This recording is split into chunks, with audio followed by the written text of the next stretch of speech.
Hello everyone, my name is Mike.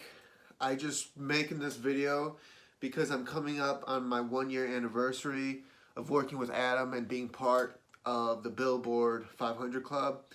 And in this 1 year, I recently took the time to reflect and think about my journey, if you want to call it that, and like all the progress that I've made.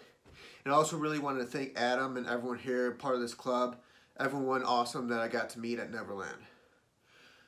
Another reason why I'm making this video is I wanted to kind of share some of my progress and kind of talk about kind of like the three pivotal things that I've learned working with Adam that has really kind of helped me get my mindset straight, get my actions straight, and just really make me have so much progress.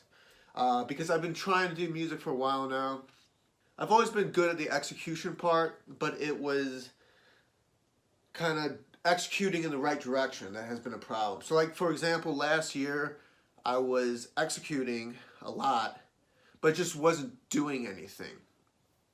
And then, this year I started working with Adam December 26th, so almost a year ago, and it just has blown up. Well, everything's really blown up. Everything has changed dramatically. Not just musically, but intellectually, spiritually, socially even, things like that. So pretty much it comes down, I was thinking about it, really boils down to these three things. And then these three things are the biggest, I would say. Adam and I were having a consultation, and he was talking about how a lot of artists and aspiring artists build their careers off different things. And his examples were sometimes people try to build careers off shock value, and sometimes people try to build careers off sex appeal, things like that. And he said you should build a career off just being fucking dope. Those are his exact words. And the example he used was Pharrell Williams. Pharrell Williams built a career of being fucking dope. And when he said that, that just really clicked for me, and it was just like, oh. Because previously I was trying to fuck around with a bunch of other shit that just wasn't working. And now when he said that and used Pharrell as an example, it was a great example. It was like, oh, I just need to focus on being really fucking dope at, vocals, songs, productions, this and that. So that was a huge thing. That was thing one. Thing number two is he gave me a huge appetite for knowledge and learning, really, I should say.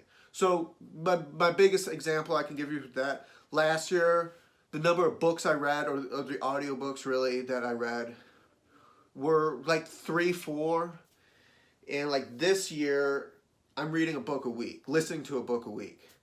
So that was just like a whoa, sort of all the things I'm learning through all these books. By the way, the book I'm reading right now is Mastery by Robert Greene. That book is fucking badass. I highly recommend it to everyone.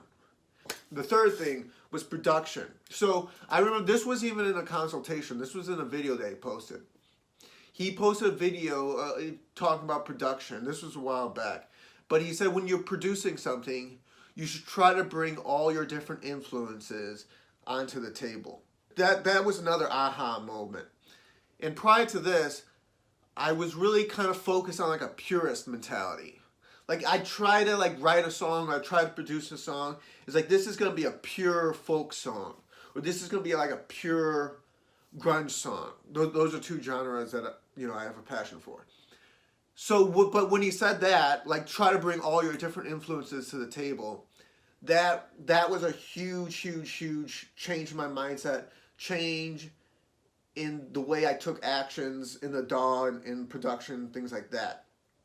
So for example, the song that I played at Neverland that Adam spoke about in a recent video about a home recording setup. One of the reasons why that song to me is good, and to the mentors as well, is that it really brings in all my different influences. If you listen to the track, there's a little bit of everything going on. And since Adam said that, bring in all your different influences to the table, I never would have made that track.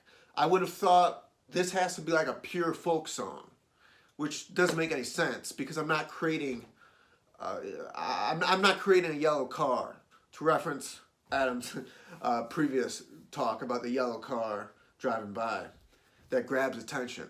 Getting those three things all in line, those were the three biggest things I discovered.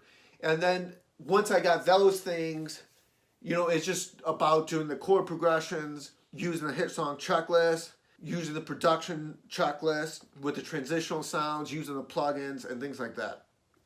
So I really just want to make this video thanking Adam, thanking the group, because I've literally transformed. Then again, not just as a musician, but as a person, and it's really been huge. It's been a huge, delightful experience, very pleasurable experience, and I'm truly a different person. I would love to hear. I shared my three biggest things I've learned from Adam, and you know, working with him and you know the group.